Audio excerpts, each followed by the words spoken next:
Well, Tennessee Rick, I'm going to let you introduce yourself. You'll do a much better job than I can. Okay, listen, I'll tell you that's good. In fact, I'm going to show something first, and then I'm going to talk a little bit about me after that. But I am so glad that everybody's here tonight. I will preface my whole program by saying this. I go to a lot of portrait workshops, and people will say, oh, you need to do this, you need to do that. This is the way to do it. I'm not here to say that at all. In fact, what I do is I do low-key film noir style portraiture. And I'm not advocating that you do that. This is just something else you can add to your toolbox. You'll see as we go along why it's not necessarily appropriate for everything, but in a lot of cases, it gives you a little something different that you can try that you don't see every day. And a lot of people seem to really enjoy it. And with that, now, again, I can't see anybody, but if I were to say, how many of you know what film noir actually is? Kind of. Oh, okay, kind of. And see, that's where most people are. Some people have no idea at all. Other people are kind of like, well, I kind of know. So what I'm going to do is I'm going to start with just a quick, tiny little 2-minute video here that will tell you a little bit about what film noir is. Bear with me.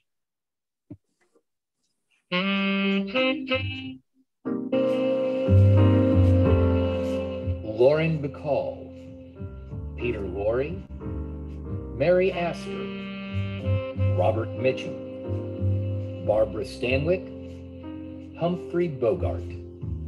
Do you remember them? If you do, then step back with me as we look at a very, very brief tribute to film noir. Coffee and dames.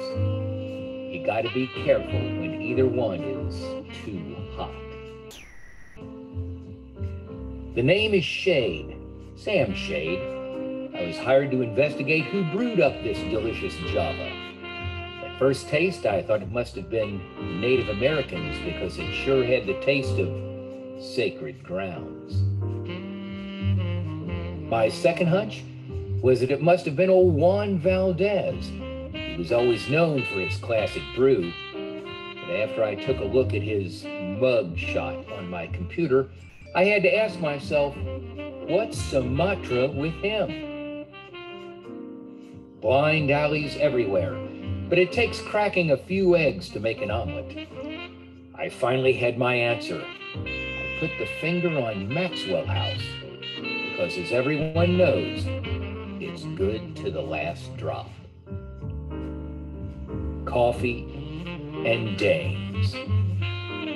Please note that no pictures were harmed in the making of this tribute. Sponsorship and funding was provided entirely by the pandemic.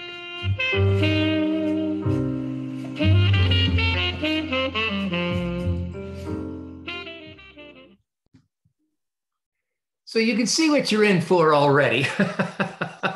My wife even said, oh, you're not really going to show that, are you? And I was like, yeah, I probably will. Now, what I'm going to do is I'm going to switch over to this, and I'm hoping that we can now see the picture of the sheep on the screen. Yep. Oh, good. Well, here's where we're going to start. Film noir. I grew up with that because I lived on a farm, and there were only 3 channels at that time, and one of them would broadcast these old movies, and they were the 1940s and 1950s movie that were the film noir, those cheap detective kind of things that they made, and that's what I saw. And growing on the farm, I had an active imagination, and so that's kind of what I relate to more than anything else. But what we're going to start with is this film noir thing. First of all, who are you? Are there any professional photographers in the group?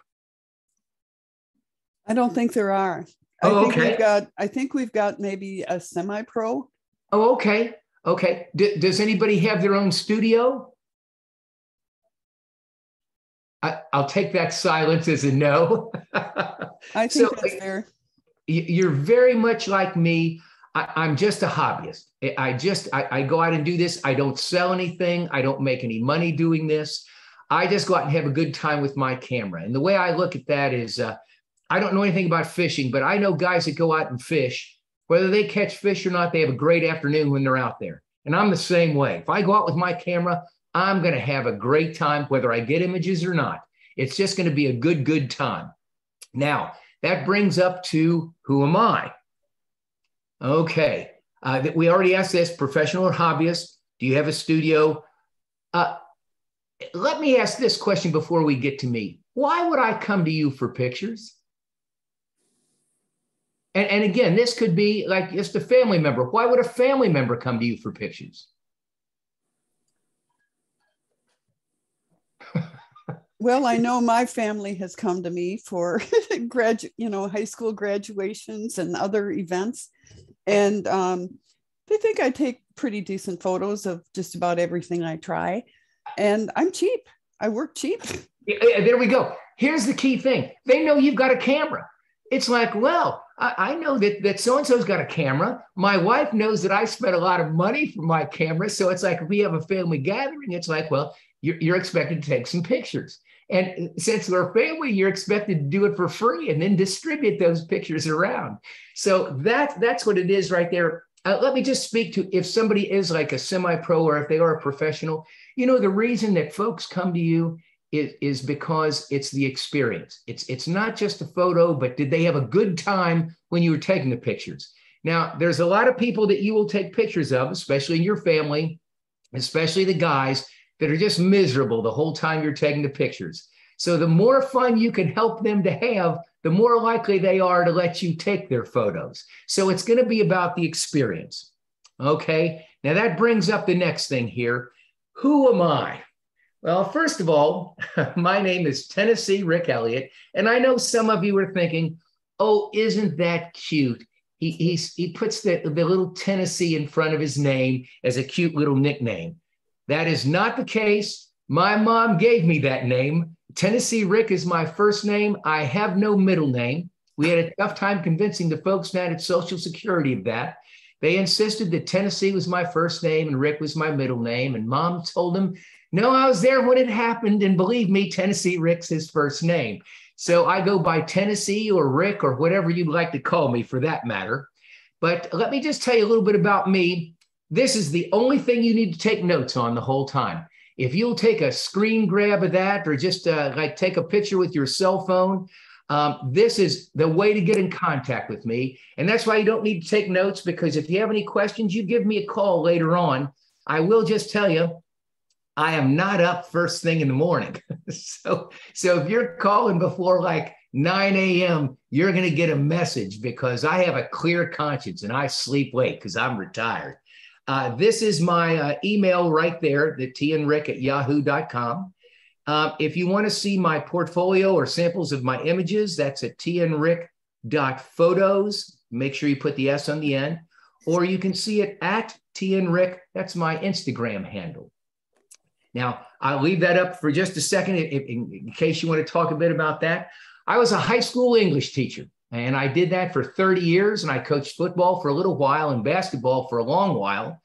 And this shows you a little bit about what kind of person I was, maybe a little bit irreverent from time to time.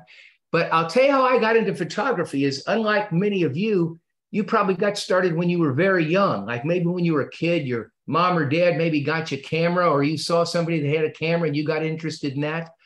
I was in my mid-40s and I was coaching basketball. And the principal came down. We were having a little practice there during the summer. It was a summer camp. And said, Tennessee, why don't you stop down and see me after you get done with practice? And I said, okay. So I stopped up at his office and he said, Tennessee, Phil Belmont retired unexpectedly and he did the yearbook. And your planning bell is the same time the yearbook is. Why don't you go ahead and take that and we'll drop one of your English classes? And I said, Bob, I don't know the first thing in the world about yearbook. And his exact quote to me was, well, I don't think you'd wreck it too badly. Well, with that vote of confidence, I thought, well, how could I say no? So I embarked on my yearbook adventure. And fortunately, the kids knew what they were doing, so they taught me a lot along the way. but they had a camera and I started taking pictures. And to say they were bad is an understatement. They were terrible. But I kind of stuck with it, and I got to taking sports pictures, and I found that I loved taking sports pictures. It was one of those things that I just absolutely fell in love with. So what I did was I got to taking just some sports pictures out there. I got a little bit better. I'm still not great, but I got better. Some of these are more recent pictures. And I'll tell you, now, I don't take pictures of kids, but how do you not take that picture right there? That's one of those you just have to snap that. But I got to just really enjoying sports pictures. And what I came to realize is really sport pictures aren't really about sports. Sports pictures are just portraits where somebody happens to be doing something while you're taking their portrait. I love this, not just this here in front, but the person out of focus and background in the back. I think that kind of makes that image. And volleyball, if you ever take volleyball pictures, they're the happiest people I've ever seen. But sometimes they're not always happy. And sometimes I take pictures of people who aren't always happy. And I'll tell you, if you're around sports, you don't always win. And there's kind of a nobility in not winning because it hurts a little bit. If it doesn't hurt, you haven't been paying attention either. It's a senior night. And when those seniors graduate, it's a touching, touching time. This picture right here kind of shows you why I got started back with that film noir. See how dark that is? There are things there that are completely black that you can't see at all. Things are out of focus.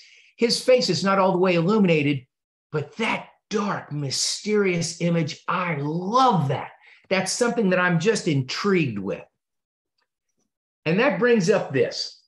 If you get involved in these film noir pictures, like film noir portraits or low-key images, you're going to make some mistakes along the way.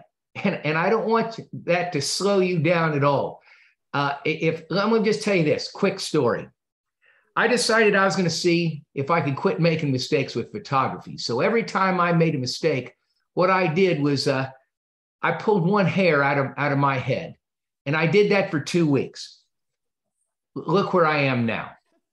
So with that, if you can see that, and I joke about that, but I'll just tell you this. If you're not making mistakes, you're not trying enough different stuff photography-wise.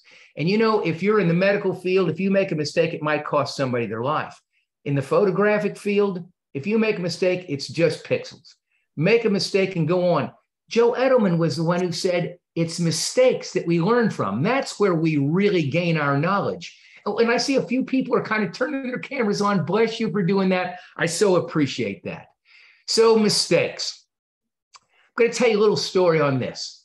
This is a terrible picture, but I'll tell you why I'm showing it. I've got a niece who's also a photographer. Her name is Selena. I call her Selena with an S. And one time she said, she was had just graduated college. She says, I've got this dress and I want to hop in a fountain and I want you to take a picture of me in that fountain. You know how to do that, don't you? And I said, yes. And when I said yes, what I meant was no. No, I don't have a clue on how to do that. But I thought, I believe I can get online and kind of get some tips and tricks. And if I can find a fountain, and you see this fountain right here? This is out in front of our house here. We're down the street from there a little bit. But I saw that fountain and I thought, yeah, I believe we could take some pictures in there. But there's always cars going in and out here. So I thought, I want to take a picture of that at night. And maybe I can do like a little HDR thing.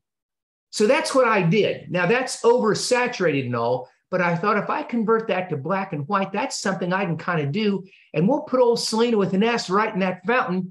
Now see how there's no water going up and down in there right now? I discovered that fountain only ran until 10 o'clock at night. Now it was summer. And what I did was I figured if I stood right here, put my tripod up right there and shot this way, this big metal thing and this, in fact, can you guys see my little mouse there? Mm-hmm. Okay, good. So this sign wouldn't be in there. So this wouldn't be in there. I wouldn't have to clone any of that out. And I had that in there. And I thought, what I'll do is I'll shoot this at night, do an HDR. I'll get details and everything. Once I get that done, I'll have Selena with an S come out and hop in this right here. And instead of using a flash, what I was going to do, so I was going to have her hold a one of those little LED panels in front of her face so I could focus on her. I would take a selfie stick with another LED little thing about the size of a cell phone and use that for a hair light and hold that behind her. I'd stand right next to her and I could get a picture that way. Now, I come out that night. I get there about 9:30 because it's summer, so it doesn't get dark until late. And I thought, I'm going to get a picture. I had a little Lumix LX10, which is a point and shoot camera, but I like that because you could set a timer for 10 seconds. And then it would shoot 3 images. So that way I thought, even if she blinked, I'll be able to get this. So it's about 9:30. I'm trying to get my HDR. And about every time I was taking 5 images. Every time I'd get about 3 images, a car had come along and wrecked that. So I kept thinking, well, I'll get this. I had Selena with an S waiting back at the house. I said, I'll call you when I get this, so we'll be ready to go. Well, I kept going and kept going. Finally, some guy pulled up next to me and said, what are you doing here? And I said, I'm getting ready to take a picture of my niece. She's going to come out and get in that thing. We're going to take this night photo. And he said, so what's she wearing? I said, it's my niece, you sicko. But if the police know about you, well, he kind of drove on. And I finally got my 5 images. So I give Selena a call. And we've only got about 10 minutes before we're going to lose the fountain. So she comes out. And she's going to stand in here, and I'm going to give her the light and explain this. Well, before she gets in, she says, there's bugs in here. And I said, well, I know there's bugs in there. It's Florida, but you're big and the bugs are small. And she goes, these are pretty big bugs.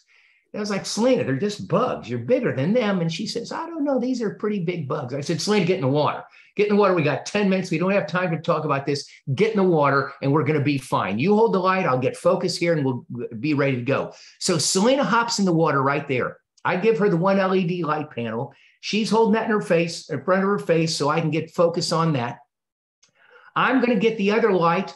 I'm going to set the timer. I'm going to grab the front light from her because I've already set focus. Hold that in front, hold the other light in back, and I'm going to get the image. So I come back here. I click the shutter. I walk right up here and take my shoes off. And as soon as I get my shoes off, I hear the camera go click, click, click. And I thought, okay, clearly I have to have my shoes off first. So what I did was I come back, reset the camera. I get her to hold the light in front of her. I set the timer, got my shoes off. I set the timer. I go running up here. And as I get ready to get in, I got to be honest, I look in there.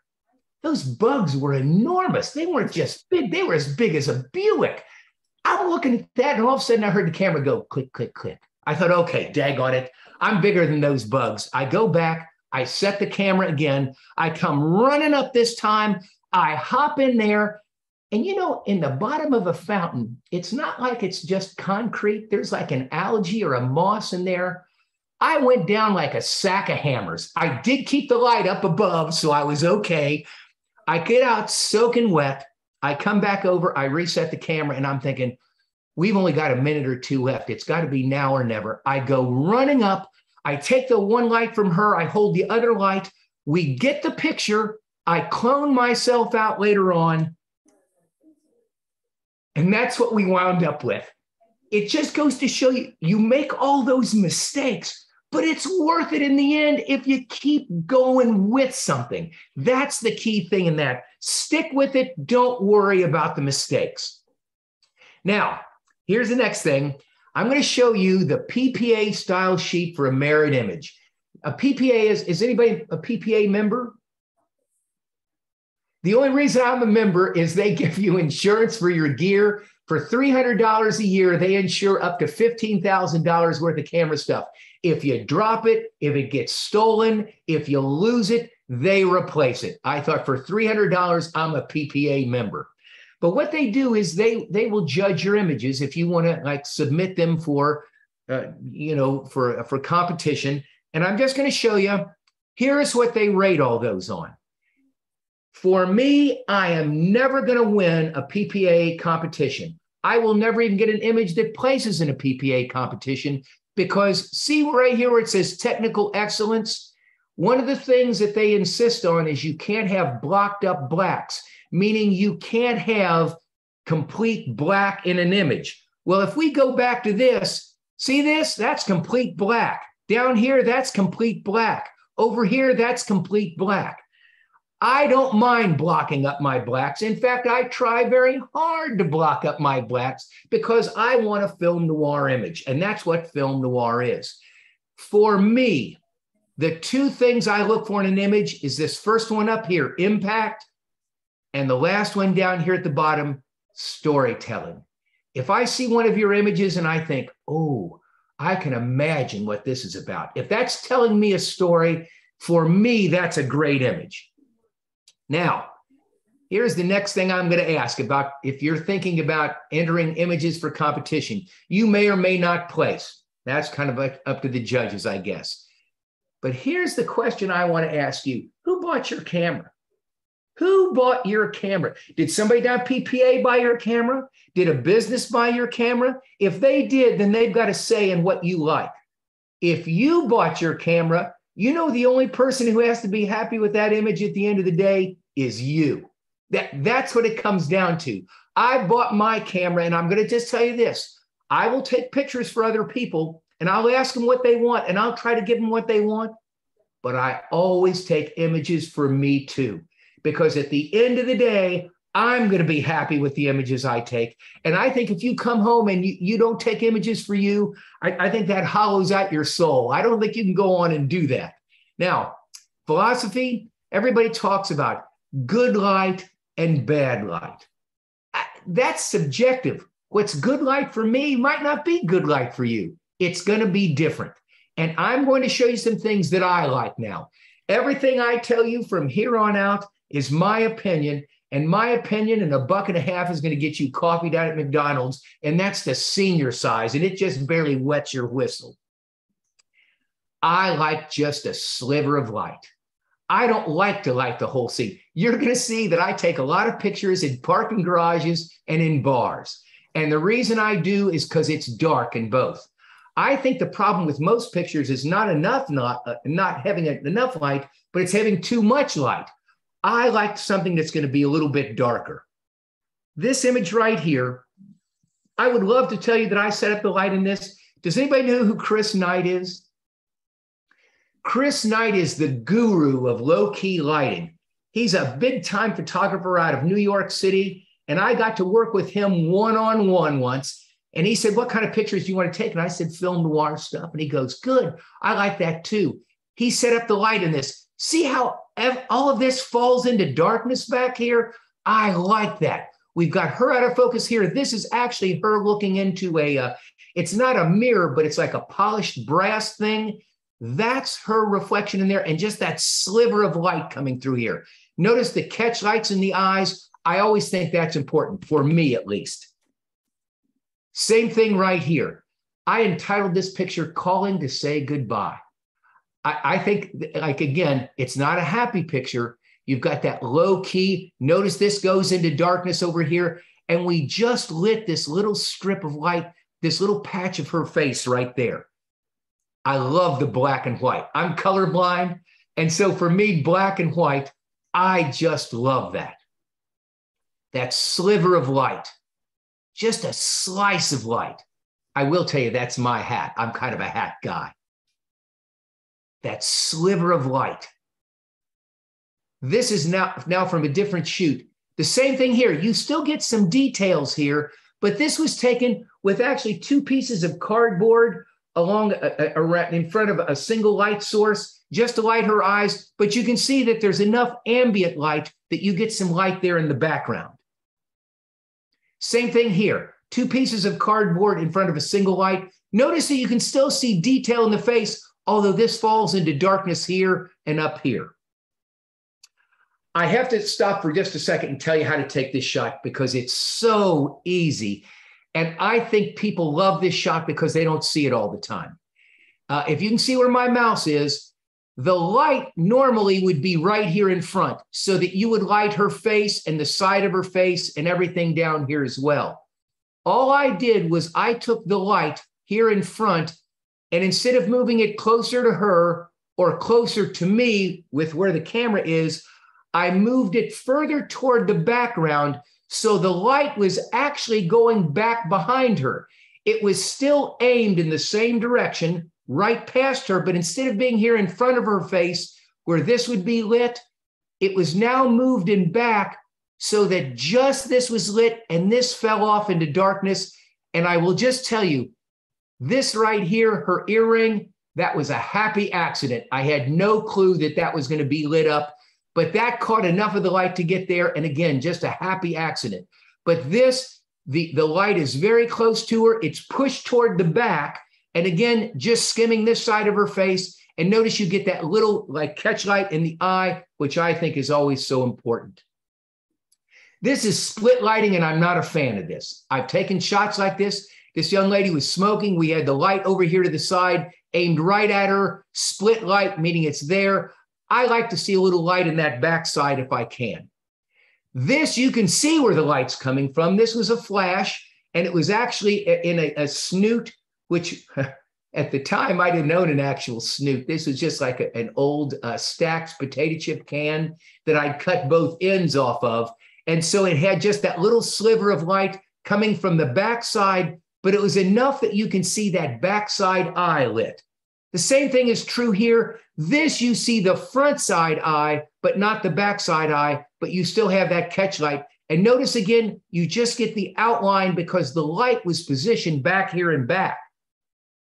Same thing here, light position back and back, but there's also a second light here. I have two lights. I do a lot of two light setups. Honestly, if you have one light, that's all you really need. And it can be an LED light. It can be a flash. Anything that puts out light, you're going to be okay with. This is Larry Miller. He asked me to take this picture. He's a photographer and also liked to play the guitar, as you can see here. And he said, will you come over and take some pictures for me? And I said, absolutely. I'll take the pictures. What do you want? Now, he told me what he wanted. So I got the images he wanted. This was in his studio and his background because I don't have a background like that. But after we got done with those, and I said, let me take some pictures I want to take. Now, Larry wanted this one too, but notice it's a little bit darker, which is more my style. And then we get to this that I really like, but the image that I love is this right here. He's going to get images like those others from other people. But for me, where all of this goes into black and you just get that sliver of light, you still see the guitar. You still know that's Larry, but a lot of them's hidden. That's that film noir look. It's a low-key look. It's my friend Arnie, left-handed guitarist. You don't see too many of those. Here's the thing. It's a two-light setup, one light over here, one light over here, lighting you can see his shoulder and the back of his head. But here's what I want you to think about, especially with film noir or anything else. You don't always have to have the whole person there. Sometimes just something like that. You see the fingers, you know that this is guitar that he's playing. You can even see a little bit about his hand there and back where he's strumming the guitar. Everything else falls into darkness. And one, I firmly believe this. If you're going out taking pictures, ask somebody what they want because they're kind enough to pose for you. Most often, I don't pay for a model, then they don't pay me. What I do is I trade my time for their time. So I ask them, what is it you'd like? And I'm blessed to get a lot of actresses and actors that need headshots, and they have to pay, like in Knoxville, about $200 or $300, probably close to $300 for that. If you're in New York City, it's over $1,000. So for them, that's an expense, and most actors don't have the money for that, especially in Knoxville. But I'll say, I'll give you headshots in return for you posing for me for the images that I want. The reason I call it and one is I'm an old basketball coach. And if you get fouled while you're shooting, you get and one. It's that additional free throw. This was my next door neighbor's daughter. She was in from Washington or the West Coast somewhere. I think it was Washington. It might have been California. And she needed some headshots for a business card. And I said, I'll take the headshots for the business card if you'll pose for one or two shots after that. This is with the business card. I will just mention, we put a light right over top of her head here. We put a reflector underneath, and then we have a second light back and back That's what's lighting the edge of her hair there and her shoulder. So that's the head shot. This is the shot I wanted for me. Notice this goes into darkness. This is actually just my office door, and we put a softbox right behind that to look like window light. We shot that here. Notice that this falls into darkness. This was actually just a dictionary, but I had her holding as though she were reading that, and it kind of looked up to look out the window. This is a character actor in Knoxville. He often plays the parts of bank presidents or doctors. Doesn't he look like a bank president? So those are the shots that I took for him. Then we just use window light on this. Notice this goes into darkness down here. This goes into darkness back there. This was actually in the afternoon out in an alleyway, but again, it has that film noir feel. This little girl was taking selfies downtown one time, and another photographer said, "Oh, would you like some pictures?" She was a senior, and she said, "Sure." He says, "Well, we've got a studio. If you'd like, bring a friend." And here's another tip. Never shoot somebody by yourself. Always have another photographer with you. If you're shooting somebody else, always have them bring an escort, a parent, if it's an older person, a spouse, a friend. Don't shoot somebody, just you and them. That it's not safe for you and it's not safe for them. And that way, nobody's going to say, "Oh, this happened or that happened." You've got witnesses there. Not only that, if you're out on location, safety in numbers. So anyway, this young lady brought her and actually a boyfriend along. They were all seniors at a local high school just down the road from us. So we took some senior pictures for them. So we have that typical senior shot. We did those. And now notice this is just window light, but it's starting to get a little bit darker because I got the senior images she wanted. Notice it's getting a little darker still. 2 lights set up here. 2 lights set up there. This is the black and white, and I just love that. This is an alleyway right outside the studio. This is that, remember that light setup I said where you have the light in front? You just move it all the way to the back, let it skim by her here. There's also a second light coming from this direction to light up her hair here on the back side. And that's the picture that she liked the best. It's a single light setup. It's a hard light. The light was set up right up over here, shooting right straight down on her. Notice this would never win a competition because there's no detail in those blacks. And I would tell somebody I worked hard to block up those blacks. Out of all the pictures she took, this was the picture she liked the best. This was not taken with a softbox. This was nothing more than a speed light. And it was with a grid. A grid are little honeycomb things that you can stack in front of the speed light. And what it does is it narrows that beam down. So you just have a small beam of light. Notice that this falls into darkness here. You can tell it's a hard light because look at the edge of that shadow there and there. Loop lighting, but very hard light. But she loved that. Now, I am going to tell you this. That's 18-year-old skin. Life is not fair because if you look at my skin, I look like 30 miles of bad road.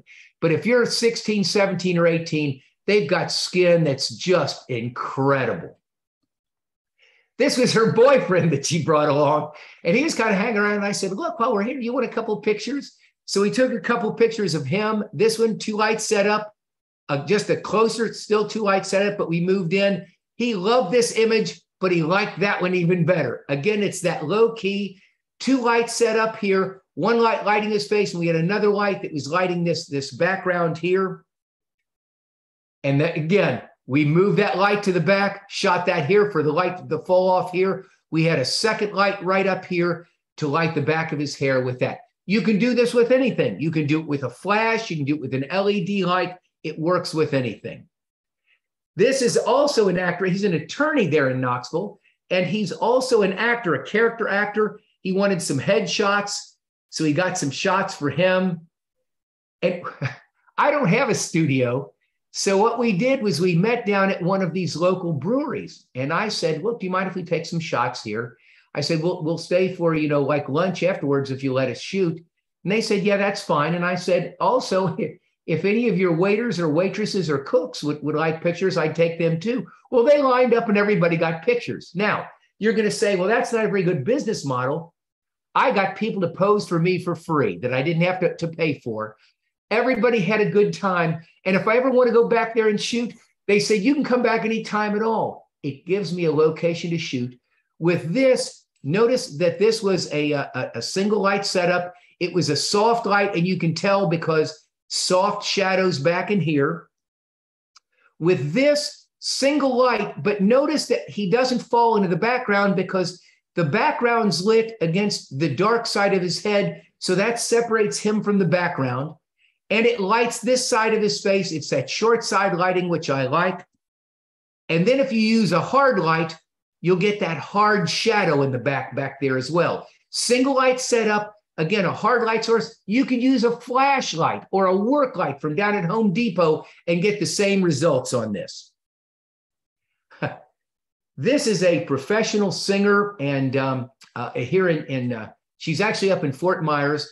It's Maritza Cedeno, and she is a Latin performer and absolutely great. We took this shot for her, and I'm going to give you another tip on this. She and her husband were there. We shot this, and she wanted this. This was the single outfit she had. She wanted this as well. She was going to switch to another outfit later on. And here's why it's good to have your camera ready all the time. This was taken with just natural light. We did not have any additional light at all, but it was underneath a porch. So notice this was the shadow side. We've got a light side, and see that shadow there? That shadow carves out her face. You can see her cheekbone in that. But here's what I love about this picture. I'm taking this picture. Her husband makes a joke, and she cracks up, and I snap that picture just like that. If you ask somebody to smile, they can smile with their face, but if they don't smile with their eyes, it's that fake smile that little kids get, and I hate that. This is a nice natural picture. This was her second favorite image of the entire shoot because that's her. She's just like cracked up, laughing. I didn't have to say smile or anything else, and it's just because I was still ready with the camera. Later on, she switched outfits, and here's a happy accident. This is actually shot outside, but it's supposed to look like it was inside. We set a light on the inside and shot out through here. This, we just kind of darkened down later on. See the reflection we got in the window? I'd love to tell you I planned that. Happy accident, just a happy accident. This picture, we were packing up, and this was her favorite picture of the evening. We were putting things back in the car. They were parked right next to me. And I still had one light out, and it was just a hard light source, just a single flash by itself. And I turned on the modeling light, and it's a hard light source as well because the flash is just that big. And I held that up, and as soon as I held it up, her husband had a camera, and I said, take this picture. Take this picture.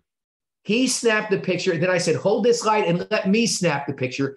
That's just that single light right up here shining down on her. Now, I did retouch it because nobody has skin like that.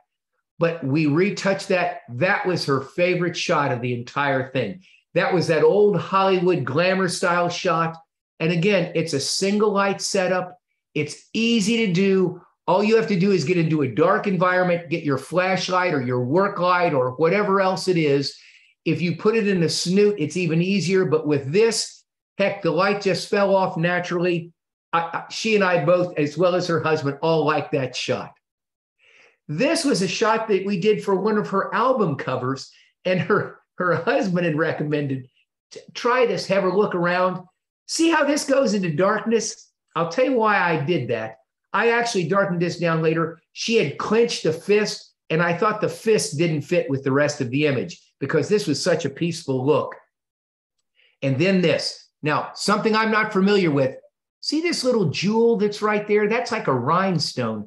I'd never seen that before where people put that on, but she wanted it, so I left it there. But remember, if you take the light in front and just push it to the back, it's still aimed in the same direction. It's going right past her. It's in a big softbox so that the edge of the softbox lights that. And here's the key thing. You have to have that catch light in the eye. Otherwise, the eye looks dead. Here's why I don't shoot weddings. Now, ladies, I'm going to just say this much right now.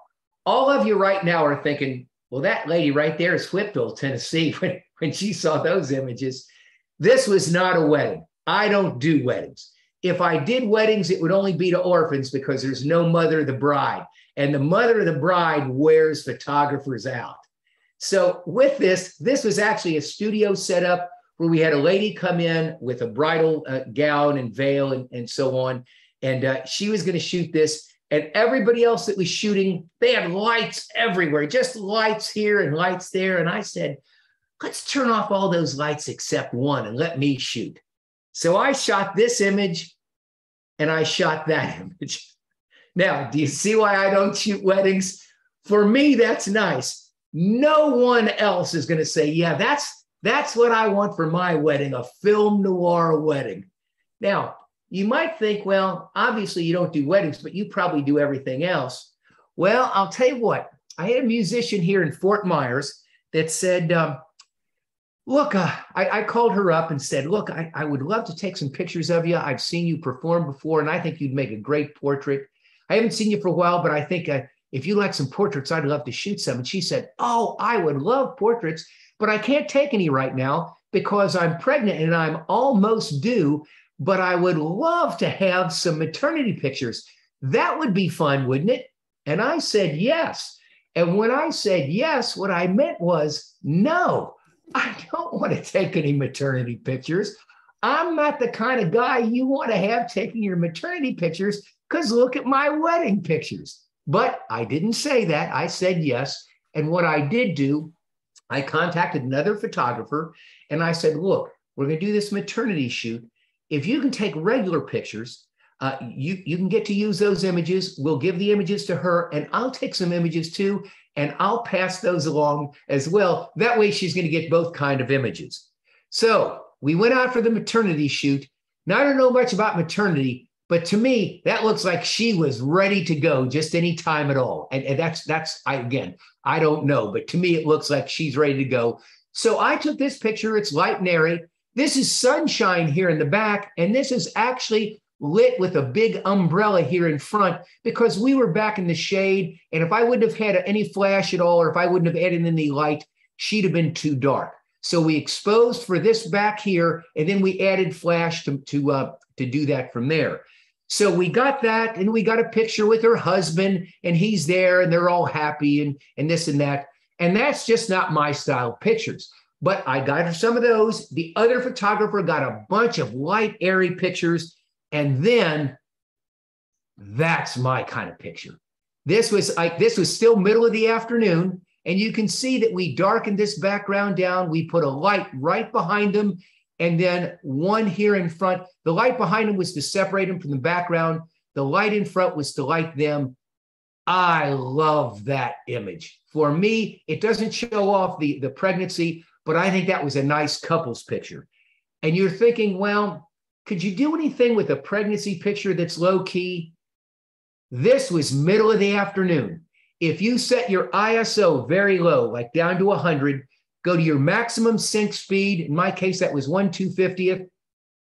I think I went to like F11 or F16 on this and then shot that light. And remember what we said before, instead of being right in front, it's back behind her, but shooting right past her. You get this outline right here. Everything else goes into blackness. This was the picture she posted, and that made my day. Now, does anybody know, and I'll mispronounce this word, what a quinceanera is? Quinceanerias? Okay, wait, you nodded. Am I saying that right, Kelly? Quinceanerias? Quinceanera. That's it. You're better at Spanish than me. Listen, I'll tell you what. I took 6 weeks of Spanish class on how to speak Spanish down here. And in 6 weeks, you know what I learned? I can't speak Spanish. So this was this quinceanerias. And I actually missed the quinceanerias. I was out of town. This is Maritza's daughter, who's equally beautiful. She's 15 years old. She had this quinceanerias. And she invited me to it, but I was out of town. And I said, what I'd love to do, though, when I get back in town, if I could take some pictures, I'd really like to do that for you. And she said, absolutely.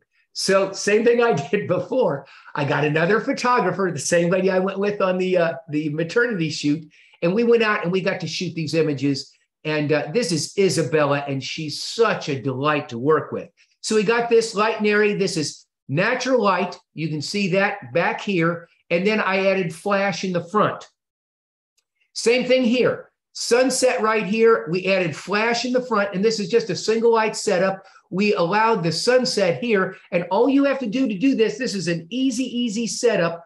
What you do is you expose for the background.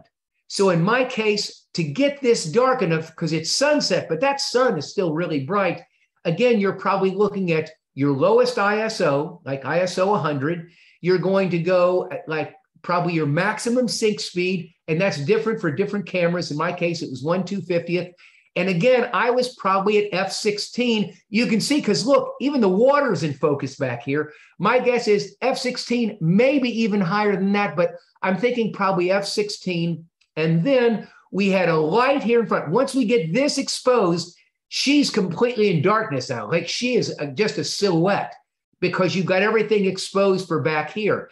Then you put a light in front, and this was through an umbrella. I just hit her with light in front. That lights her up, and it matches the exposure of the background. So we did that. Look at that. That's 16-year-old skin, or I'm sorry, 15-year-old skin. That's how good skin can be. But if you'll notice, we put the light over to this side because, see, this side is lit. This side is in darkness. And see how that carves out that cheekbone? Listen, later on in life, people pay a lot of money for cheekbones like that. That is absolutely gorgeous. This is called short side lighting because there's more light on the short side, or the light or the side away from camera. That's the most flattering light you're going to get. So short side lighting, we did that, but you can see it's starting to get dark. And then we had to shoot what I wanted to shoot, which was this right here. I don't know what this big metal structure is. It's some kind of work of art that was up there in Fort Myers. And we hit that with one light in the background to separate her from the background. That's with my grids. And then one light with a softbox. And here's another tip. Can you guys still see me talking in addition to the picture? Okay, yes. Good. So here's the thing. Instead of having the softbox aimed down this way, you aim the softbox up like this. And what that does is that lights her face here.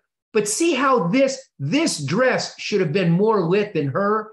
I mean, if you'd aimed it down, I wanted that to go up. And see how the ground is not lit as much? It's lit, but not as much as her face. By angling that softbox up, you will light more of her. And it also lights up the top, but there's nothing there to light. It's aimed away from this thing back here and back. So with this, her face, and always remember this, in any image, you want the brightest thing and the thing with the highest contrast to be where you want the viewer to look. And for portraits, that's the face. So the face always needs to be brighter than anything else in the image. So tilt that softbox or umbrella up if you're going to shoot that way. Backgrounds. Now, let me just tell you, backgrounds, I struggle with that. I'm such a linear thinker. If I'm focused on the face and the portrait, I lose track of those backgrounds every now and then. So for me, I was walking along and we saw this alleyway, and I thought, I'm going to take a picture of this alleyway because I'm going to use this background later on in a picture. I'll put somebody in front of that and just use this for the background. Well, while I was getting my camera set up, this couple came walking up, and I thought, thank you, God. I waited till they got right here and I snapped that picture. Pure dumb luck that they came up in there. But I thought, I've got the background. I've got them in silhouette. Now, for this shot, this is Selena with an S that you may recognize again. Remember these steps because they never change. She's inside this building. I exposed for this outside background right here because she's dark. She's inside the building. I exposed for this to get the exposure I wanted on this. And then her hands, the palms are going to be lit up because the light's coming in, but she's going to be dark because there's not enough light after I've exposed for this to light her up. We put a big softbox on the inside here and shot through that. So here are the steps. You expose for this. You get this looking right in the camera, the way it's going to look. Then after you get that, you don't touch your camera settings anymore. Now you add your flash, and you just add flash or take away flash until you get the exposure you want on her face. Notice she's not smiling. A lot of pictures of mine, they're not going to be smiling. I told her, imagine the guy you love is leaving and going away, and you're looking at him out the window. I'm hoping that's kind of what was conveyed in that, like that kind of maudlin, like a sadness that somebody dear to her is going away. Hopefully it tells a story. Now, with this background, we were invited to an actual speakeasy. When they told me it was a speakeasy, I thought somebody with a Tiffany lamp and a pool table, and they think it's a speakeasy. It was a speakeasy. It had these like hidden doors and bookcases and a bar and just all sorts of gambling table. It was great. With this, she was able to find an old flapper dress that she got off Amazon for like $10. And she dressed in this. She's barefooted because we did not have shoes of that era. So she says, well, I'll just go barefoot. So we take this. Notice the background in this, though, with this single light coming in this way, and we expose for the ambient light, and then we adjust flash accordingly. Same thing here. Remember how I said about taking the softbox and angling it up? If we would have angled that down, this would have been lit down here too. We wanted this to appear as though she's being lit, but we wanted the rest to go into darkness. Again, that film noir look. Notice that Art Deco style back here in the background. This was at the gambling table, single light setup. If you're going to say, I see light back here, was that a flash? No, that was the ambient light that was there. There were lights in the speakeasy. We exposed for that so we would see the background, and then we added flash after we got our camera settings correct. I am more proud of this shot than anything else we did at the speakeasy because this is actually 5 pictures. The way this was done, we set the camera up so that this was the exact frame we were going to get. And you remember how I did that on the fountain picture with Selena with an S? I took 5 exposures so that we could get everything, all this detail in here, because this is such a good background. I didn't want that to go into blackness. If you'll notice, everybody is so well lit in this. But how many lights does Old Tennessee have? 2. I got 2 lights. So here's what I did. We take our background image, the 5 images, to make sure we've got detail and everything. Then we had Kevin step in. Notice this period outfit, he had that because he's got all sorts of costumes. We set one big softbox here, lighting this way, and another single light back here. See that edge light on him? We had him lit with 2 lights there. One on this side to light his face, one back here for an edge light. We took that picture. Then we had Callie step in. Same thing. We put 1 light here, exposed for the front, 1 light back here for a rim light. You can see the rim lighting back here as well. We took that picture.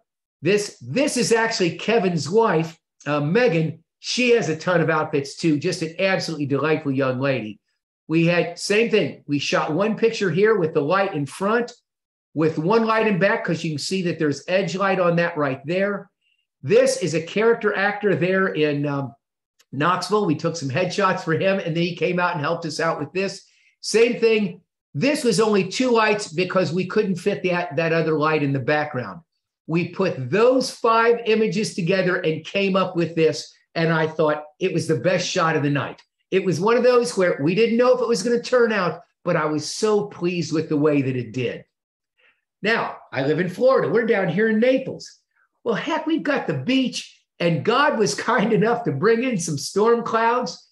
This looks like he's being lit by the sun. It's not. This was just a single flash shot off camera over here as though the sun were lighting him. And it's the same process. It never changes. All you have to do is for everything out here, for the sky and everything else, because I can't light the sky, I expose for the sky and for this background to get what I want with the camera. Once I get what I want with the camera, I don't change any camera settings anymore. Then I put the trigger on the camera. I turn my flash on, and I just adjust my flash up or down until I get the look that I want. Same thing here. This we exposed for the background. God did a pretty nice job with that sky again. He does all right. With this, we had a single light. This was handheld by her husband with the softbox because the wind was blowing. Now you're going to say, boy, the wind was blowing. Does anybody know how we got this skirt to get up like that? Oh, there's a little trick to this. There were two photographers. I had her husband over here holding the light that was lighting her because the wind's blowing. Well, the wind was blowing, but not that much. You have the other photographer back here who holds this and flips it up in the air and then steps out of the way. As he flips that, or as in this case, it was she, as she flipped that up and let it kind of come back down, the wind took that and I snapped the picture right then. So the wind wasn't really doing that. The wind helped, but we had a photographer in there helping as well. Same thing here. It was getting darker. You can tell by the grain in the image that it's darker. Notice you never want to have the horizon in the plane of the head. And this next shot, I was a little too close. If I would have dropped down a little bit more, like with my camera, this, if it was down here, would have been a better picture. Again, you remember how we did that? We take this so it's shooting right straight forward, but we move the camera back behind the subject. So in fact, if you can see me right now, instead of having that softbox right here in front, if the camera is over here, we take that softbox and move it here. It's not aimed toward me. It's still aimed toward the background, but there's enough light from the edge of that softbox coming around that lights just the rim of my face here. Notice the catch light in the eye. But that's an easy shot to set up, and everybody loves that shot. This was her husband, and I'll tell you, we got this shot, and I'll tell you, the next shot, I love her expression. I wish he'd have been a little bit more serious than that, but look at again, we exposed for this and then added light in here to get that low-key film noir. This is Laura as well. She's a professional dancer. She does salsa and merengue and performs around in different places. See this background on this? Remember how I said I shoot in parking garages a lot? This is a parking garage in the afternoon. We use a parking garage because it's dark.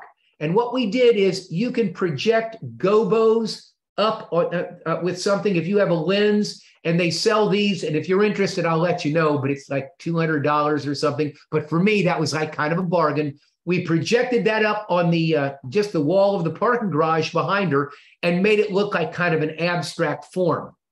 Again, notice that short lighting, single light over here, single light back here. This is Laura again. This was taken up in Fort Myers in the River District. Notice with this, whether this is kind of a 1930s, 1940s look. With that, if you don't have a 1940s backdrop, just blur it out. Now, fortunately, I did have a 1940s backdrop, and we get this old Edison Theater, which is kind of a landmark up there, which was around in the 30s and 40s. With this, you blur it, but you keep it still enough in focus that you can tell what it is. Single light on this side, shot this way. Can everybody still see that? Yeah. Okay. And then a single light back here. See that rim light back here? For some people, they think that's too hot, too much of a rim light. For me, I like that. That's just my personal style. Different tastes for different people. But again, we do it the same way as always. Before we use the flash, we get our exposure for this back here. Now, that makes her completely dark. Like she is a complete silhouette. And then we light her with that flash in front. Now, see how her feet are not very well lit, but her face is? How did we get that? We took the softbox, and let me see, do it this way. Instead of being this way, we tilted it up. That way you don't get all the light down here. You get some, but not nearly as much as up here. There's nothing up here for it to light. So that extra light, it doesn't hit anything else. This I love. Now, if you're a camera person, you know this is more than one shot because everything's in focus, everything. This was that 5 exposure shot beforehand to get everything here. That was an HDR. Then I converted it to black and white. Everything's in focus. I had a light stand that was sitting right here, and that was with a softbox. And I'm sorry, not a softbox. That was bare flash coming right through here on this. On this side, I had a softbox, and that was actually behind the pillar that's right in front of this, lighting her there. After I took the image, it was on a tripod. So my 5 images before that I made the HDR and this image were all there together. If you use Photoshop instead of Lightroom, and either one works fine. I think Lightroom even does layers now. But with Photoshop, you just layer that in and just paint her in. Like it's the same thing. It's an easy paint in. Her feet go right there on the ground. Everything is just like it should be. The shadow right here was the same shadow that I had. And that's the tough part if you composite anything, is getting the shadows right. Well, the shadow was already there in her shot, so I just painted that all in. Now, I want you to notice something. Look where these lights are. See how they're about a foot above this right here, this transom? Keep that in mind. We take this shot, 2 light setup again. With this, I expose for the background. With this, I have a flash in front and a flash in back, and that's what we light her with. See how this is about a foot above the transom? Now, on the next shot, I move those lights down because if I wouldn't have this, the bottom of this was going to be right up there at the top and it was going to be cut off. And this was just going to be up there by itself. I moved that down to give the idea that this light was lighting her. That's called motivated light. I don't know why, but if they call it motivated light. So I just moved those down to give a reason for her being lit. And I didn't want that just cut off at the top. Now you're going to say, well, if this was cut off at the top, how did you get that? I shot this much wider, moved that down, and then I cropped the image. Always shoot a little bit loose to give yourself some latitude when you're doing that shooting. Notice short side lighting on this. Again, it's the side away from the camera that is lit more brightly. An easy way to remember that is if you're taking a picture, wherever your light is, if the light is here and the camera is here, if their nose is in between the light and the camera, you'll always get short side lighting and it's always more flattering.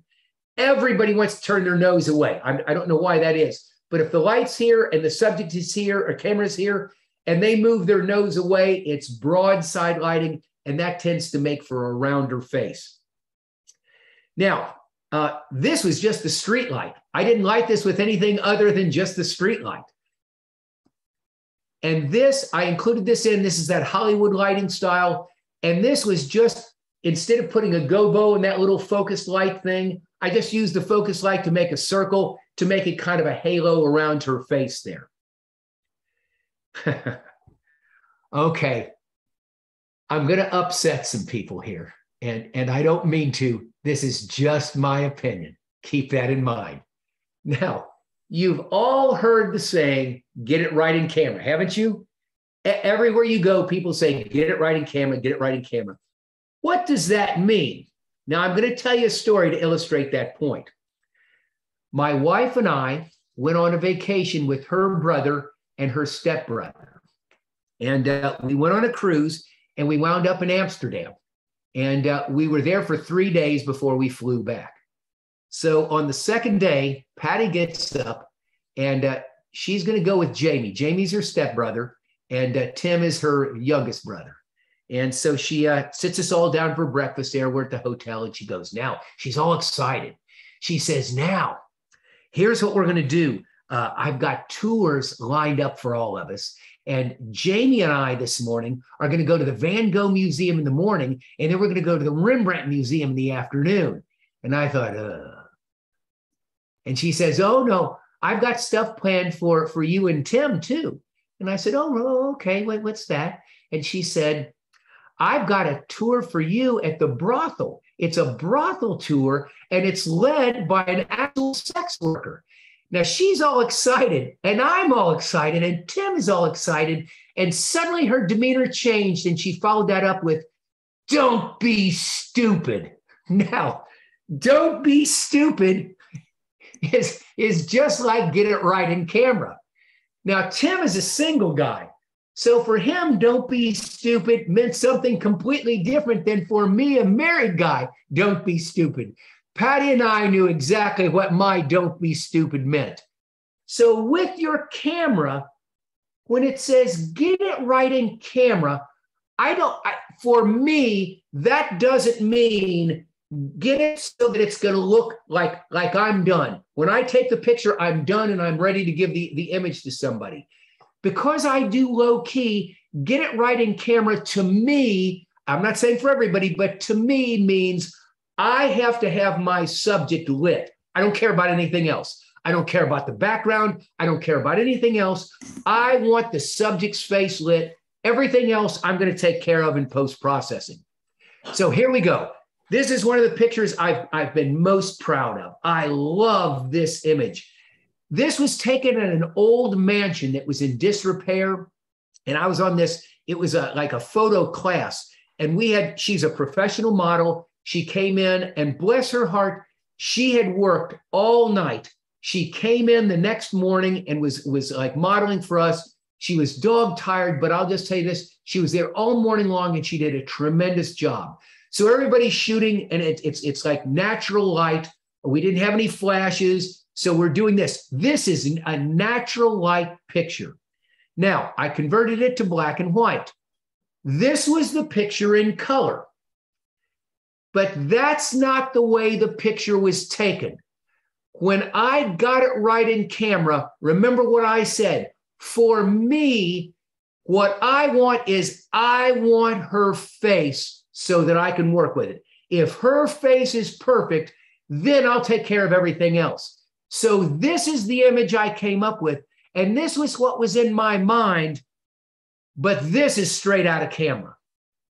If you'll notice, she has to be lit, which means it's this outside lighting that's got to light her.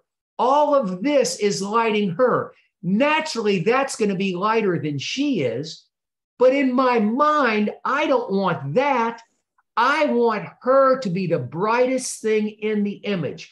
I want your eye to go to her face, which means I've got to get rid of this and I've got to get rid of this. So I expose for her. And then when I get done, see how we've darkened this down? I don't want your eye going back there. I don't want your eye going here. I want your eye focused right here on this.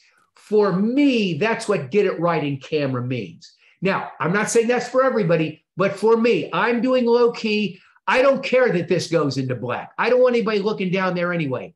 I want your focus to be right here. Gail is a professional model here in Naples.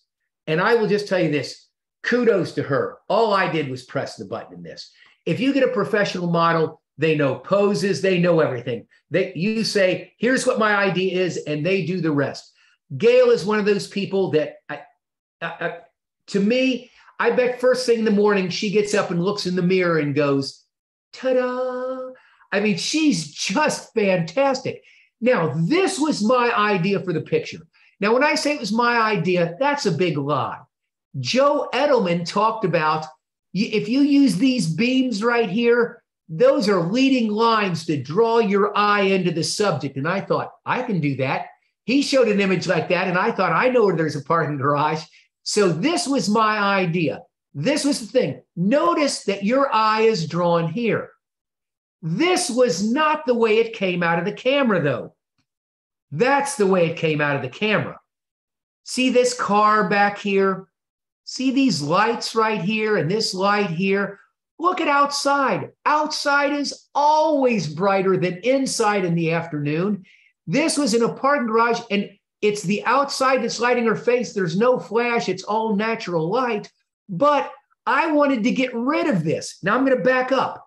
That's the picture at the end. Now, a question you might have, look right over here. See that post?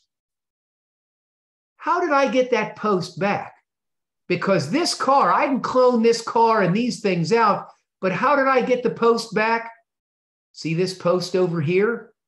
If you take that post over there, you can actually clone that right over to that post over here. See, it's the same post. But if I wouldn't have told you, you wouldn't have said, hey, wait a second. There's a fire extinguisher over there too.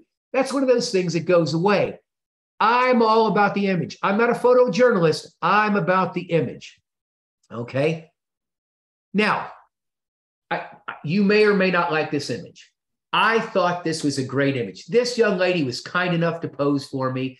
Now, how do we do an image? We get our background settings. Now, I had to make sure that this was not going to be the brightest thing in the image, and that's outside. So how did I do that? I bet you're thinking, oh, I probably got this right, and I just darkened that down in post. Well, you're almost right, because here's the image. I'm a black and white guy. That's what I did for this. That's the color image, but that's the image I shot. Now, you're going to say, well, that doesn't even look like a church. No, I put this in later on. Now, you're going to say, well, how did you do that? One of the things you can do is I have a little, it's a little point and shoot camera that I love. And this is not a commercial for anybody, but it's a Ricoh GR3X. It's a 40 millimeter equivalent lens. I can set that for 1 meter, and I can take a picture and it will focus at 1 meter. Well, I can also have it like grab eye focus, and I take all these pictures at 1 meter. So when I took this picture focused at 1 meter, I just dropped this background in on this picture because this was focused at 1 meter. Now, look at this. Ooh, this was in the Jameson distillery. Look at those, all those like barrels and things back there. She's evidently being lit by one of these lights. Well, that's the color image. She was actually a friend of the other girl there in the cafeteria, and all I did was just drop that other background in. Now, you're going to think, boy, that old Tennessee's good at Photoshop. No, he's not. Photoshop and Lightroom does the same thing. You can now select your subject. All the cutout work was done by select subject. I did nothing. I said, select subject, ta-da, it selected subject. Then I just drug that background in and I was set. Again, as long as I know that I'm taking her photo at 1 meter and the other photo that's like focused at 1 meter so it blurs out the background. Now, this is one of my fellow photographers up in Knoxville. She actually just lives right down from me in Sevier County. She's a photographer too, just had her second baby. She's got a little business going. This is lit. See this right here? This is actually a lamp, and there's a lamp up above. And I thought that lamp light was lighting her so well. But look at the background. The background is so crappy. There's a TV there. We're getting the news from WBIR. That's just kind of a window to the outside. Well, what I did was I took that, I went into Photoshop, select subject, and I dropped in a different background. Now, that background was okay. It was out of focus, just like I wanted. But for me, has anybody ever used a vignette? Anybody used a vignette before? Yep. Now, what's the secret in using a vignette? You want a vignette until you can see it, and then you back off a little bit so that you can't see the vignette. Oh, not me. I vignette the daylights out of them. I wear that out. I make those pixels scream. It's like, we're vignetted. You bet you are. Look at the difference in this. Can you see the vignette in that? Oh, yes, you can. And this is light for me. Oh, I spank those pixels. I vignette the daylights out of it, because if you look at those 1930s and 1940s pictures, because of the lenses they were using, they all had that dark vignette, and that draws your attention right in here to her. Uh-oh, here's the quiz. Now, this is where you need to turn your microphones on or turn your cameras on so I can see, because we'll raise hands and we'll vote. Here we go. Is this a background I've dropped in, or is that the regular background? If you think that I dropped the background in, raise your hand. No. Okay. Kelly, you and Jill are correct. That is a dropped-in background. Sure. Now, dropped-in background or not? No. Raise your hand if you think it's dropped in. Kelly, you are right. Dropped in background. Kelly, you're tough. You're catching me out on this. Okay, dropped in background or not? Raise your hand if you think it's dropped in. Charles, I fooled you. This is the regular background. Okay, dropped in background or not? Okay. Mary, I got you on this one. This is the regular background. Dropped in background or not? Oh, everybody, two people at the end. Actually, I'll tell you what, this is the regular background. This is not. There were people back there. I'm going to stop on this image for just a second, and I'm going to tell you something important. You'll be out and about every now and then, and I like to photograph strangers. I think it's important that you photograph strangers. It's good practice for you, and sometimes they'll say no, sometimes they'll say yes. If you're in East Tennessee, everybody says yes. Florida, not as much. Sometimes you'll take a picture of a person and it makes a difference because you find out later what a struggle they're having. And this is Deborah. And Deborah was having one of the worst struggles you can have. And I was able to give her a picture that, at least for an afternoon, made a difference. You take pictures of strangers, always make sure you send it along to them. Give them your business card or get their email, send those along. I had a teacher once tell me, you never know when you make a difference in somebody's life. It could be the smallest thing in the world, but it makes a difference. It could be good or it could be bad. If you can take some time and give folks a picture, maybe it makes a difference. Maybe it won't, but if that 1 in 1,000 times it does, it's worthwhile.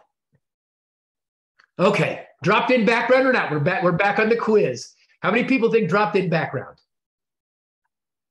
Kelly, you are tough. That is a dropped in background. Dropped in background or not? No. It's dropped in. I got you on that one. Okay, dropped in background or not? Oh, it looks dropped in. This is real. This is real. Dropped in background or not? Dropped in background. What do we think? Dropped in or not? This is real. This is my brother-in-law, Tim. This was after neither he nor I were stupid on that tour. But we stopped in for a coffee. That's the regular background.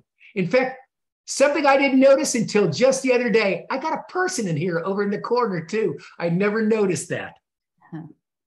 Now, okay, we're done with the dropped in backgrounds. I'm just going to talk about this for a little bit. Remember I said I shoot in parking garages a lot because it's dark.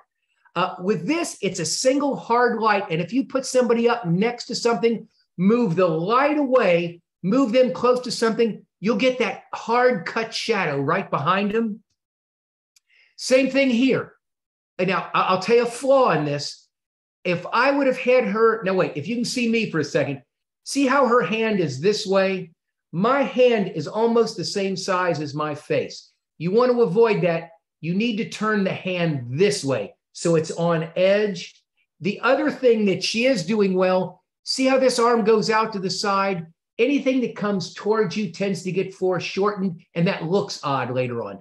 So if she'd had that out to the side, but the hand turned, that would have been a little better. That was on me. That wasn't on her. Now, isn't this an elegant thing? I mean, she's got this like exotic Egyptian robe or Grecian robe and this, and they've got the curtains. It's a parking garage. This is a parking garage. The other photographer brought this. This is actually a stool that was there that we had brought, a posing stool, and it just had this like little round piece of wood on top that we put this little drape thing on.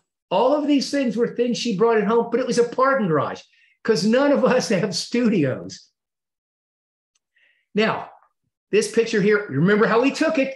We took that softbox, instead of being in front, we moved it behind. We kept it aimed that way. This is Maritza again. She did this for Halloween. Where was this taken? A parking garage. Why did I black out the background? Because it was a parking garage. We just wanted Wonder Woman there. So we did this. Now, you're figuring, well, you probably took her outside the parking garage, went there. The parking garage was actually in Fort Myers. This is in Knoxville. It's in the old city. All I did was I took this, I kept the shadows and put them right there, put her where the light was the same light that I had in the parking garage. This was taken with a big softbox over here lighting this, a softbox over here like rim light. Everything else was black. In Photoshop, I just said select subject. Ta-da! It selected the subject. It did not select the shadow. All I did was I painted that in by hand, which was very easy because it was a shadow. The other thing you can do, this was still the parking garage. All of this background, these are sports drop-ins that you can get. And I think it was like $20 or something. It gives you a whole bunch of different lights and smoke and different things like this. The reason smoke is here, remember the hardest thing is shadows. If you'll see composites, they almost never have the people's feet in there because it's always tough to connect those there. So that's why they put this in smoke right there. But again, just the parking garage, everything else is added in later on. Now, this was in an alleyway. Now, how many of you have a smoke machine? You get them at party stores. Okay, there we go. Kelly, you've got a lot of stuff. I need to come visit you.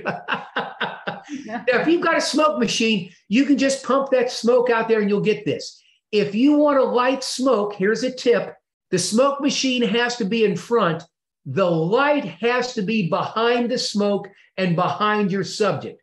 So the light has to light from behind. The same is true of rain. Now, I don't have a smoke machine because I'm a cheapskate. This was a brush I bought online somewhere for like $2 or $3. It's a smoke brush that you just click around on and put smoke in there. Doesn't that look like real smoke? I would have sworn that was smoke. For at least $2 or $3, I would. There's the black and white, or I'm sorry, the sepia. I think that looks like she's in this alleyway with fog and stuff rolling in. This was actually taken mid-afternoon. All we did was lowest ISO, highest sync speed, probably f16 or so, because you can tell, look, everything's in focus here. And with that, we just kind of painted the smoke in later on. Okay, I'm going to go through Hollywood very fast because I got 6 minutes. Is that correct? Oh, you have as much. Bless your heart. Oh, my. You need to talk to my wife. Okay, I'm going to shoot through this very quickly. In fact, I'll tell you what, I'm going to skip the Hollywood thing. Let me just say this about the Hollywood. I'm going to talk as I go through. This is Lana Turner. I didn't take this, obviously. Look at her skin. No one has skin like that because see how there are no pores there? Barbie doesn't even have skin like that. So that's the old Hollywood style, though. It was hard lighting. Look at the shadow. That's hard light. But if you see this, if you want to do Hollywood style pictures, if you will give me a call, I'll go through the whole thing, but it's hard light and overly retouched. That's the thing right there. This is in fact, I'm not going to tell you stories because I'm not going to get done if I don't. I will tell you this. That's that projection on the back. That's a gobo. Same thing here. And I'm going to go through this very quickly. Hard light. It's that overly retouched skin. Okay, I do have to tell you a story on this. This is bad lighting. See how the nose shadow goes up? That's because we were under an overhang and I had a 7-foot umbrella. So it was actually down below her. The background is dropped in, but the lighting was so bad because we couldn't get the umbrella any higher. These like little pillar things are cloned in afterwards because that's where the softbox or the soft umbrella was. That shot I absolutely love. It's that old film noir style. See how everything goes to black?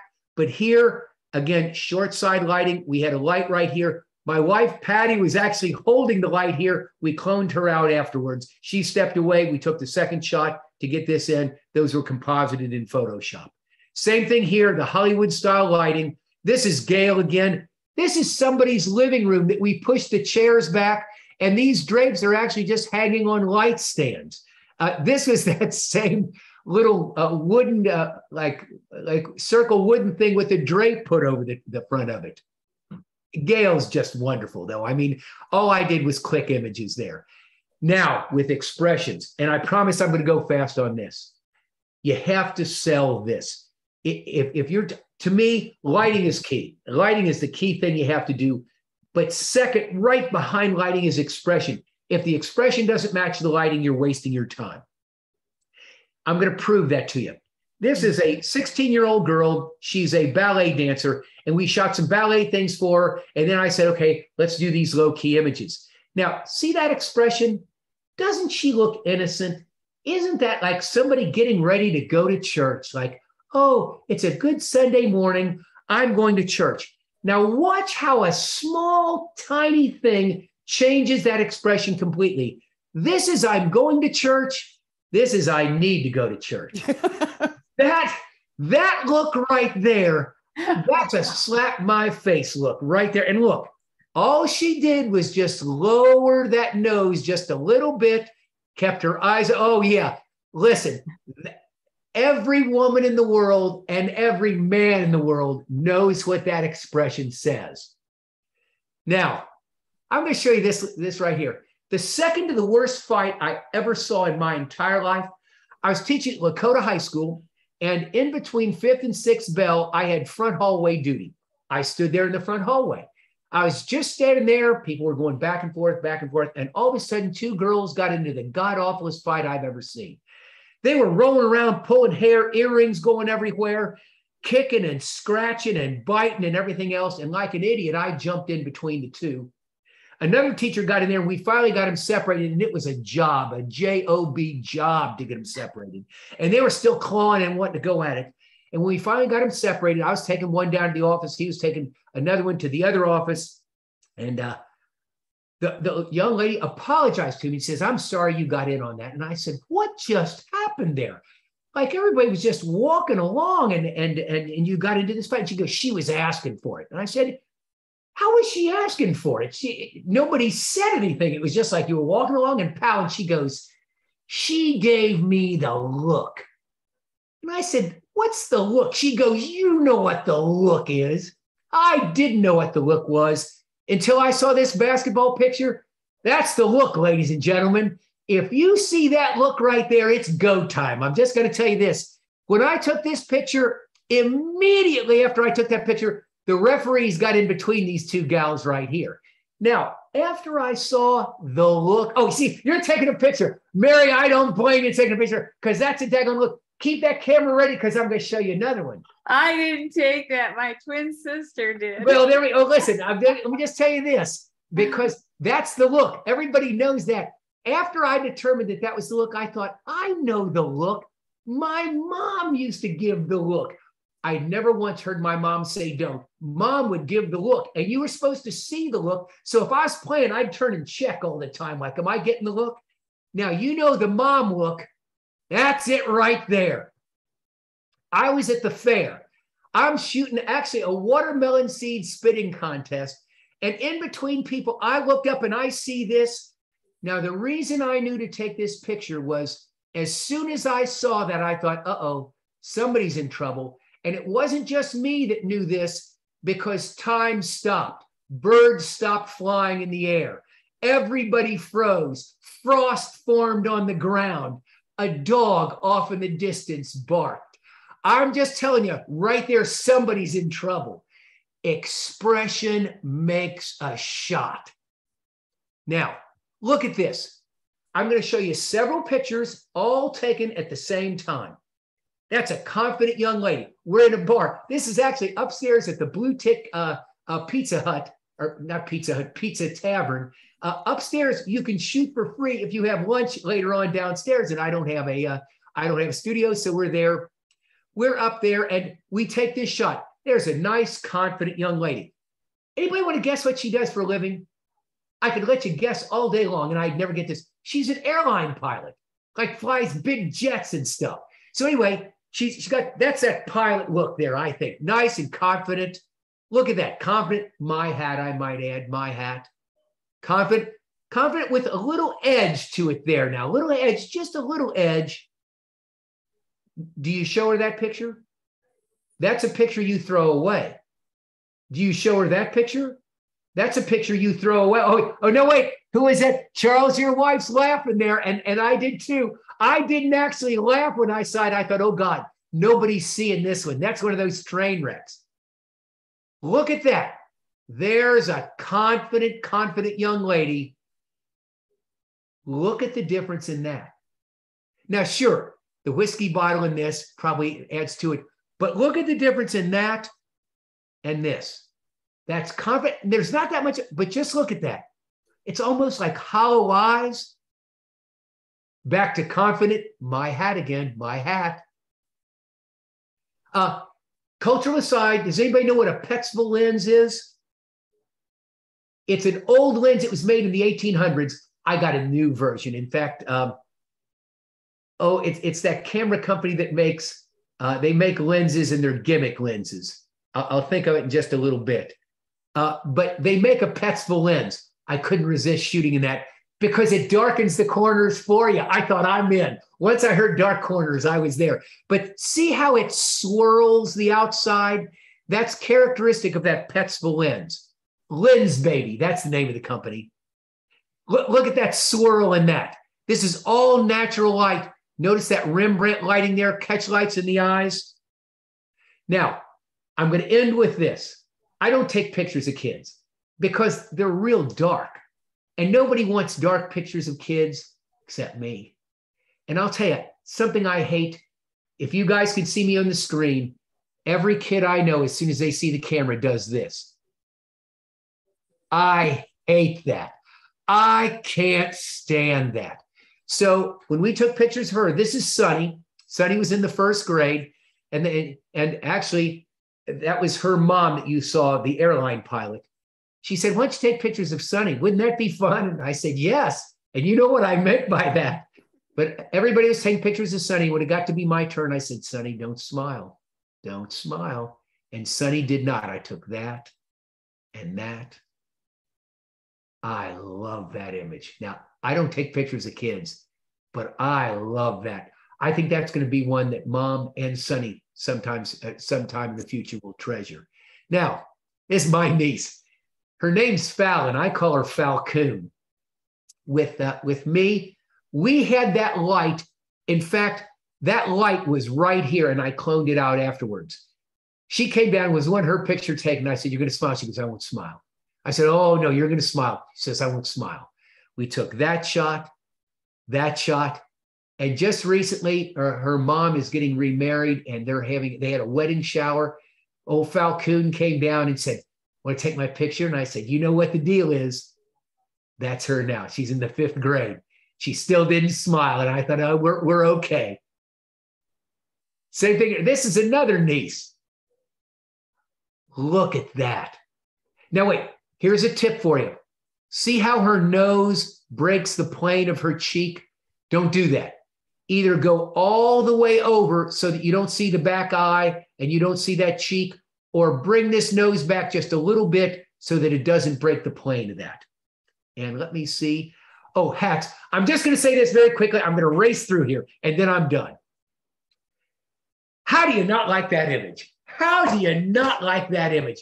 I'm almost apprehensive to say this is one of the hats that wasn't mine. You remember him? This was the guy that was the bartender in the other shot. We're back in the bar again. We light him with just a single light. Everything else is just ambient room lit there. Stage gun. This had the little orange dot on the end, and I kind of took that out in post. But there's something about a hat.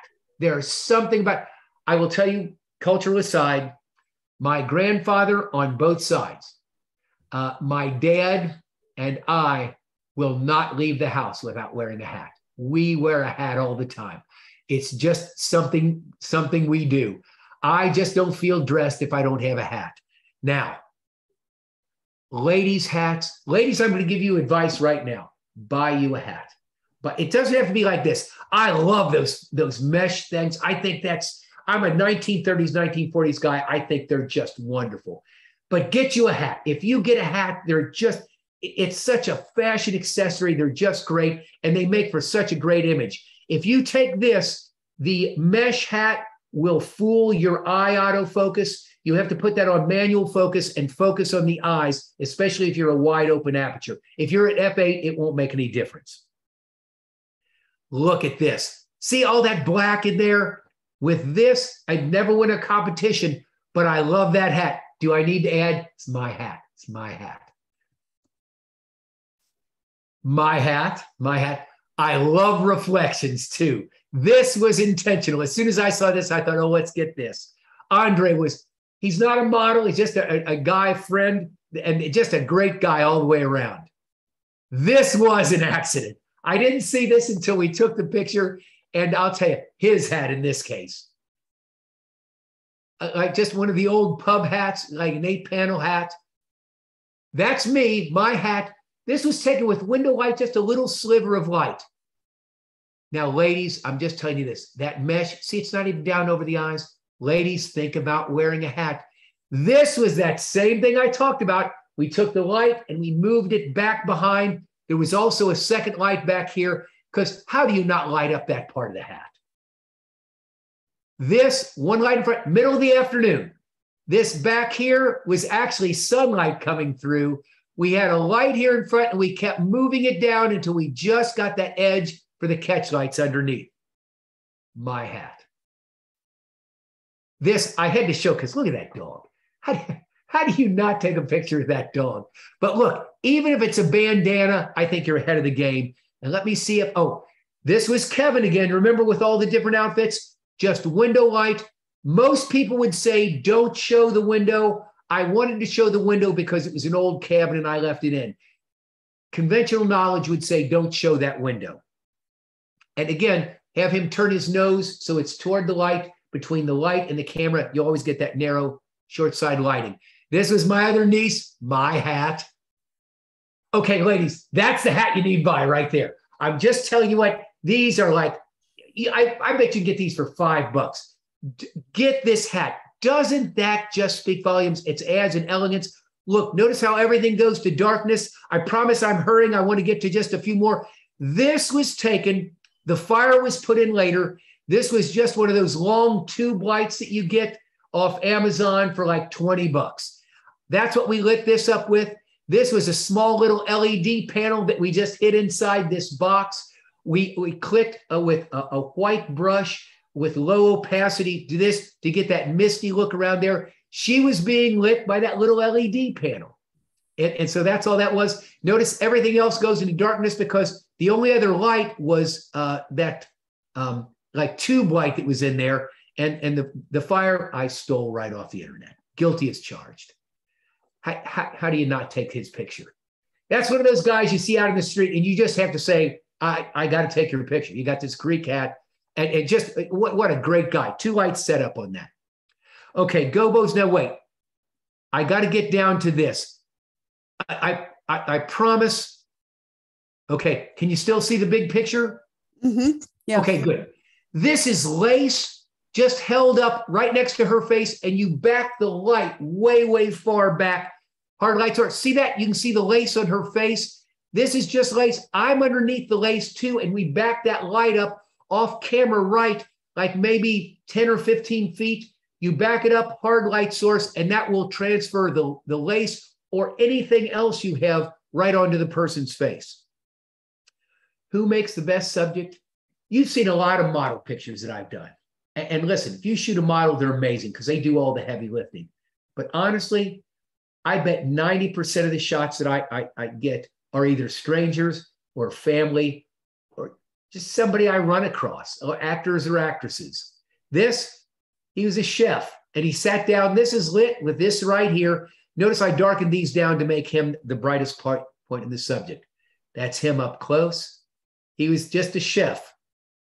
This was a guy that was sitting there while we were having pizza. And I said, do you mind if I take a picture? It turned out to be a blues singer.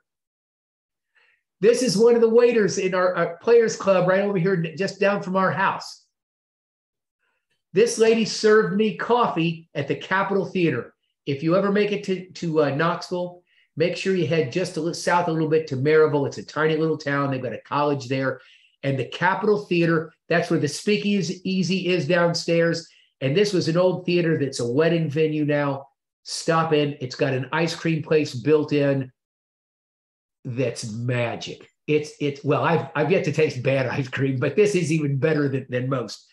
This picture I took for her, that picture I took for me. And again, notice that the nose does not break the plane of the chin or cheek. Another photographer, and I tried just holding my light up and bounced it off to a wall that was just behind me. I have to show this picture. Here in Fort Myers, now Fort Myers is about 30 miles north of us. They have a speakeasy bar. Well, I go in there all the time because this is nothing more than window light. I exposed for this. I did select subject and darkened everything else down. Look at that beard. How do you not take a picture of that? I will leave you with this image. This was one of the actors. I would love to tell you that, well, I'm going to show you two more images, this one and one more. I didn't set this shot up. I was there with two other photographers and they were getting him ready. And this was just window light. This was actually iced tea in the glass because they're not open upstairs yet. But we had this there and he was waiting on them. And when he turned and looked, I said, stop right there. Don't move. Don't do anything else. Let me get my camera. I got that camera. I love this image. To me, this is a cinematic image. It tells a story. My story may not be the same as your story, but I think you can't help but look at this and make certain assumptions about him, why he's there, what he's thinking, and what he's doing. This was my shot in there. My hat, I might add. Now, the previous one, that was his hat. But with this was actually a two-light setup. Now, keep in mind, this is a restaurant. It's not that dark, but you can make it that dark. This is one light sprayed across the back.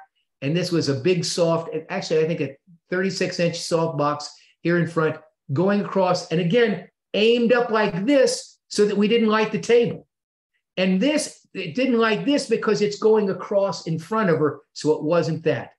I hope that tells a story. I'm going to say one last thing. See those two beauty marks there? The tendency is to say, oh, I'll take those off. Be careful on that. If somebody's got a pimple, I'll take that off every time because it's temporary. If somebody's got like a hair out of place, I'll take care of that. If somebody's got a scar, I will mitigate it, but I don't take it away because that scar is part of them. And I'm not here to fix anybody. I'm here to make them look the best they've ever looked. Those beauty marks, I actually mitigated those, but she knows that that's part of her, and I can't take those away. If you do, somebody's saying, oh, are those bad to have? Never put somebody in a bad position. You want to make sure that you're always putting them in a good light. And wait, okay, I'm going to show you one more. Let me zip down. Oh, I got to show you two more. This guy was playing drums and he was dressed in a suit. And I said, man, I'd love to take your picture. And I gave him the card. He says, I'm busy tonight. I'm working. I gave him the card. He called me up and said, you know, you're still in town. I was up in Cincinnati at the time. If you're still in town, I'd love an image. And he says, what should I wear? And I said, what do you feel best? And he says, I like wearing a suit. He's 98 years old, still playing drums, 98 years old. Here's the story behind him. And I cannot remember his name, but you remember Chubby Checker that did the twist? He played the drums on the studio version. And I thought, it was his wife that told me. She's there. And it was like, yeah, he never tells people because he thinks it's bragging. And I thought, I'd lead with that. I'd have T-shirts made up with that. So this was just actually a little one light setup that we had and just ambient light. This guy was a great guy. And, you know, after we took pictures, I bet he sat and talked with me for an hour and a half. Fascinating guy. And listen, at 98, he was sharper in attack, much sharper than I was. He was doing better in the conversation. But if you take pictures of strangers, you'll get to meet some wonderful people. Sometimes it doesn't even have to be a person. It can be just something. Same thing here. I added the light thing later. This was a little LED thing in there. And then this misty stuff was just like little dabs of white at a low opacity with your paintbrush. And this smoke was part of that $2 or $3 smoke package that I got. So I can't really take credit for that. And maybe it's just your wedding rings. So that's all I've got. Let me see if I can stop sharing my screen here. I sure appreciate that that y'all spent your evening with me. And I've got to tell you this. You know what my favorite part was? Because when we had the quiz and the people that raised their hands and gasped and laughed, you know, if I can bring a smile to somebody's face, I'm ahead of the curve. And I'll just say, you brought a smile to my face tonight. Thank you so very, very much. Get out and take some pictures. If you make some mistakes, think to yourself, man, I made some mistakes today. I'm learning a bunch. And it's those mistakes that you learn from. If you're ever in Knoxville, Tennessee, or especially Gatlinburg, make sure you give me a call, or if you make it down to Naples Way, bring your camera. We'll go out shooting a little bit. Well, thanks so much, Tennessee Rick. Oh, my pleasure. My pleasure. I had high expectations and you exceeded them. Oh, bless your heart. Listen, you need to call my wife. It's like, oh, goodness. Folks, again, thank you so much. I'm going to let everybody go, but it was just a pleasure and a delight. And, you know, anytime we can get together and talk photography, that's the next best thing other than shooting photography. If you get a chance to shoot, you're blessed. And if you can't do that and you can talk a little bit and maybe help somebody along. And I'll just tell you this, I've never been on a shoot yet that I haven't learned something. So get out there and have fun and stay in touch, share those images, show other people what you've created. If you take pictures of people, make sure you pass it along to them. And listen, you're photographers, you're some of the best people in the world. Thanks. Thank you. Thank you.